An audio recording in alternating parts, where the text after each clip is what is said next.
வணக்கம் அனைவருக்கும். ராதே கிருஷ்ணா. 2026 திருமண யோகம் எந்தெந்த ராசிகளுக்கு இருக்கு அப்படிங்கிறத நம்ம இப்ப பார்க்க போறோம். இதை 2 பகுதியாக பார்க்கலாம். 2026 குரு பயிற்சிக்கு முன், குரு பயிற்சிக்கு பின், அதாவது ஃபர்ஸ்ட் ஹாஃப் ஜூன் வரைக்கும் யார் யாருக்கு திருமண யோகம் இருக்கு அப்படின்னு பாத்தீங்க அப்படின்னா, ரிஷப ராசிக்காரர்களுக்கு, தனுசு ராசிக்காரர்களுக்கு, துலாம் ராசிக்காரர்களுக்கு மற்றும் கும்பராசிக்காரர்களுக்கு இவங்க எல்லாருக்குமே ஃபர்ஸ்ட் ஹாஃப்ல திருமணத்திற்கான யோகம் அப்படிங்கிறது நல்லா இருக்கு.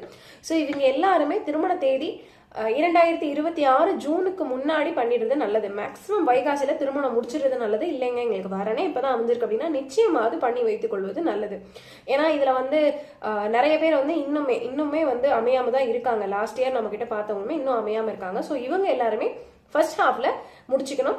ரிஷபம், தனுசு, துலாம் மற்றும் கும்பராசிக்காரர்கள் இவங்க எல்லாருமே ஃபர்ஸ்ட் ஹாஃப்ல முடிச்சுக்கணும். செகண்ட் ஹாஃபை பொறுத்த வரைக்கும் பாத்தீங்க அப்படின்னா மிதுன ராசி, மகர ராசி, கன்னி ராசி, மீன ராசி மற்றும் சிம்ம ராசி. சிம்ம ராசியை பொறுத்த வரைக்கும் பாத்தீங்கன்னா சிம்மத்துக்கும் கும்பத்துக்கும் அரேஞ்ச் மேரேஜ் இல்ல, இவங்களுக்கு லவ் மேரேஜ் நடக்கணும் அப்படின்னா இப்ப நடக்கும். சிம்மம் மற்றும் கும்பம்.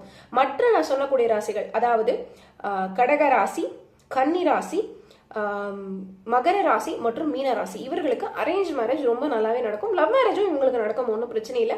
பட் சிம்மத்திற்கு மட்டும் பாத்தீங்க அப்படின்னா நீங்க மேரேஜ் நிச்சயம் பண்ணீங்கன்னா உடனே கல்யாணத்தை முடிச்சிருங்க. இன்டர்காஸ்ட் மேரேஜா இருந்தா பிரச்சனை இல்லை, லவ் மேரேஜா இருந்தா பிரச்சனை இல்லை.